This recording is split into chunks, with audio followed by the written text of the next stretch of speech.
बिस्मिल्लाहिर्रहमानिर्रहीम। Next lecture में पहले हमने प्रीवियस लेक्चर में हमने देखा था कि एटॉमिक रेडियस की डिफ़ाइन और उसकी जो है ना एग्जांपल। उसके बाद हमने ट्रेंड ऑफ एटॉमिक रेडियस देखनी है कि ट्रेंड ग्रुप्स और पीरियड में प्रीवियस लेक्चर में बता दिया था कि ट्रेंड ग्रुप्स में और पीरियड में क्या होते हैं, कि एलिमेंट जो है ना वो लेफ़्ट टू राइट उनका क्या हो रहा है, टॉप टू बॉटम उनकी अरेंजमेंट किस तरह है, और उस पर जो है ना इस टर्म का इफेक्ट क्या है, एटॉमिक रेडियस उसमें क्या हो रहा है, चेंज हो रहा है कि सेम है, कि डिक्रीज़ हो रहा है कि इंक्रीज़ हो रहा है। अब देखिए ट्रेंड ऑफ एटॉमिक रेडियस में हमारे पास है ट्रेंड दो तरह का होता है, trend in groups and trend in period. अब अगर हम ग्रुप्स की बात करें तो वो कहते हैं in groups the atomic radius increase downward, यानी कि टॉप टू बॉटम अगर हम पीरियडिक टेबल की बात करें ग्रुप्स में तो टॉप टू बॉटम क्या होता है कि ये हमारे पास इंक्रीज़ करता है, इंक्रीज़ है, तो ये टॉप टू बॉटम क्या होगा, इंक्रीज़ हो जाएगा। अब इंक्रीज़ है तो इसका मतलब है इसकी कोई रीज़न है। अब देखिए साइज़ है तो साइज़ आपको टॉप टू बॉटम देखेंगे तो इसके नंबर ऑफ़ शेल्स में इंक्रीज़ होंगे, नंबर ऑफ़ शेल इंक्रीज़ होगी तो साइज़ इंक्रीज़ होगा, और जब साइज़ इंक्रीज़ होगा तो आपको पता है कि ये हमारा इफेक्ट है यहाँ पे।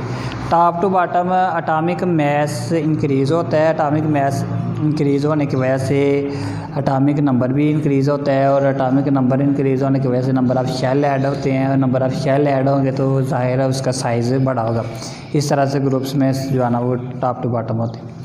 अब उसके बाद पीरियड्स की बात करते हैं। पीरियड में atomic radius decrease left to right. अब देखिए पीरियड में लेफ़्ट टू राइट होते हैं तो लेफ़्ट टू राइट एलिमेंट होते हैं। अब यहाँ पे अगर हम बात करें तो पीरियड में क्या होता है कि ये लेफ़्ट टू राइट इसका जो है ना वो साइज़ डिक्रीज़ होता है।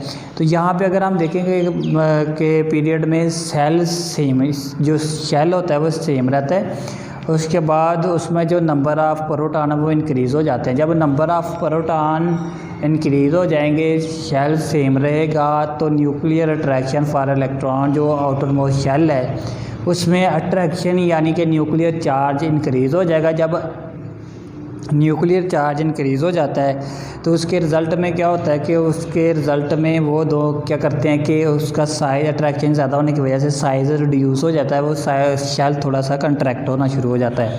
इस तरह लेफ़्ट टू राइट जब उसका साइज़ कंट्रैक्ट होता है तो इससे हमें लगता है कि उसका साइज़ क्या हो रहा है, डिक्रीज़ हो रहा है। तो ये लेफ़्ट टू राइट होते हैं। तो यहाँ पे उसकी रीज़न ये थी एटॉमिक नंबर इंक्रीज़ होगा, न्यूक्लियर अट्रैक्शन बढ़ जाती हैं, इंक्रीज़ हो जाती हैं, और उसकी वजह से जो इसका साइज़ क्या हो जाएगा, रिड्यूस हो जाएगा। तो दो रीज़न पड़ी। ग्रुप्स में हम टॉप टू बॉटम क्या होता है कि साइज़ इंक्रीज़ होता है, पीरियड में लेफ़्ट टू राइट साइज़ क्या होता है, डिक्रीज़ होता है। ग्रुप में क्यों इंक्रीज़ होता है, नंबर ऑफ़ शेल ऐड होंगे, साइज़ इंक्रीज़ होगा। लेफ़्ट टू राइट क्या होगा, नंबर ऑफ़ शेल सेम रहेगा, एटॉमिक नंबर इंक्रीज़ होगा, न्यूक्लियर अट्रैक्शन बढ़ जाएंगे। इसके बाद एग्जांपल की बात करते हैं। तो एग्जांपल में हमारे पास लिथियम है, तो यहाँ पे पहले ग्रुप की एग्जांपल देखते हैं कि लिथियम है तो उसका एटॉमिक साइज़ है 152 पिकोमीटर। तो यहाँ पे इसकी साइज़ है। तो उसके बाद अगर दूसरा एलिमेंट आता है उसी ग्रुप का, टॉप टू बॉटम की बात कर रहे हैं, तो उसी ग्रुप का आ जाएगा सोडियम। तो सोडियम का 186 है पिकोमीटर। उसके बाद पोटाशियम का 227 है। इसका मतलब टॉप टू बॉटम आप देख सकते हैं कि यहाँ से 152 से इंक्रीज़ हुआ 186 से इंक्रीज़ हुआ 227 से नेक्स्ट ये जो है ना एक रेगुलरली इंक्रीज़ होता जाता है टॉप टू बॉटम। तो ये ग्रुप्स के लिए था कि ये होता है क्योंकि नंबर ऑफ़ शेल में इंक्रीज़ होते हैं। उसके बाद अगर हम बात करते हैं तो यहाँ पे हमारे पास एग्जाम्पल है पीरियड की।